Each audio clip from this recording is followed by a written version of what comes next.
Let us see the next problem in the same operating cycle method, calculation of working capital.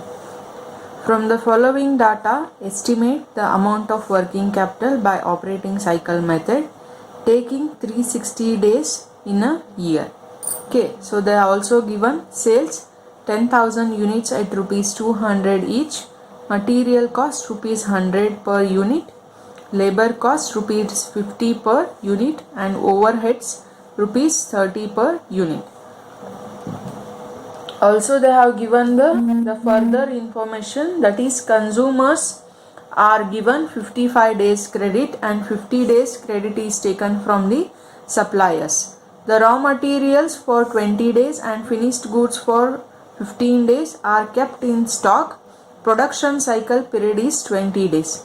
So from the question we can see that, so it is a direct question asked that we need to calculate the working capital by using the operating cycle.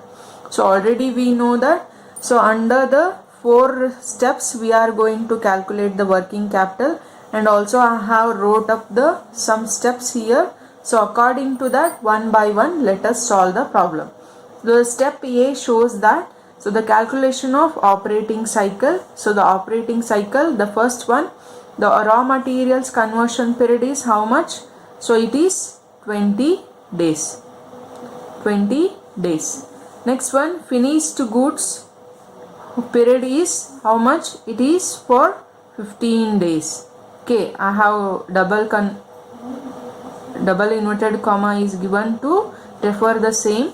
So next one, production cycle period is for 20 days. And the next, debtors collection period, so that is the consumer is given for the debtors period, so it is taken for 55 days.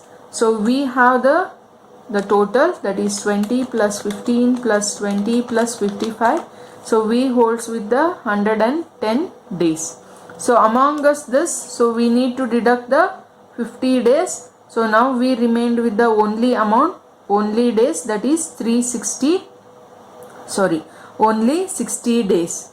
Okay, so next one we are going to calculate the second step, that is operating cycle in an year. Okay, what is the formula showing with that? So number of days in a year divided by operating cycle. So how many are the days in the year? Again they have given the 360 days. So if they have not given this clue, we would have taken the days as the 365. So but as they have mentioned, so I will just take the 360 days divided by the operating cycle period shows that 60 days. So let us see how much we will get. 360 divided by 60, so we got 6 times that operating cycle is going to be taken for that multiple times. So the third step, let us see, that is operating cost calculation. So how similarly with the previous problem we solved, the same thing I am going to repeat here, that is raw materials, labor cost and overhead cost. So here I am going to take from my question, that is 10,000 are the units. So 100 is the raw material cost, 50 is the labor cost, and overhead is showing the 30 rupees per the unit. The same I am going to copy here. So the 10,000, the units are same for all the expenditures, and the only amount is going to be changed. Okay, this is units multiplied by the price per unit will give the amount. Okay, so this going to practice here. Okay, that is 10,000 is already known. So what is the raw material price? 100. So what is the labor cost? 50, and overhead is 30. The same I am going to repeat here. Okay, 10,000 into 100, so I will get the 10 lakh. 10,000 into 50, I am going to have the 5 lakh, and 10,000 into 30, 3 lakh. So all together, so I got 18 lakh as the amount that is showing as the operating cost. Okay, now I am going to solve with the last section, that is working capital calculation. What is the formula? Working capital equals to operating cost divided by number of operating cycle in an year.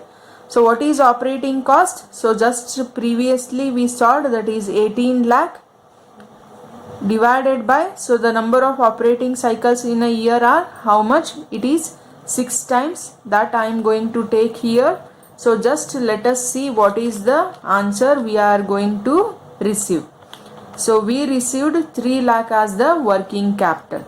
The same I am going to write here, rupees 3 lakh. So it is very important that, so you should mention the denominations in the your answer section. Okay, so whether you can write it here or here, so it may be like a negligence you can do, but whenever you write the last answer or the final answer, so you should represent your answer wherever it is needed with the currency and the denominations. So hope you understood this all the problem, how we can calculate the working capital by using the operating cycle method. Okay, in the next video we'll come up with the new method, so that is current assets and current liability method. So hope you understood this one.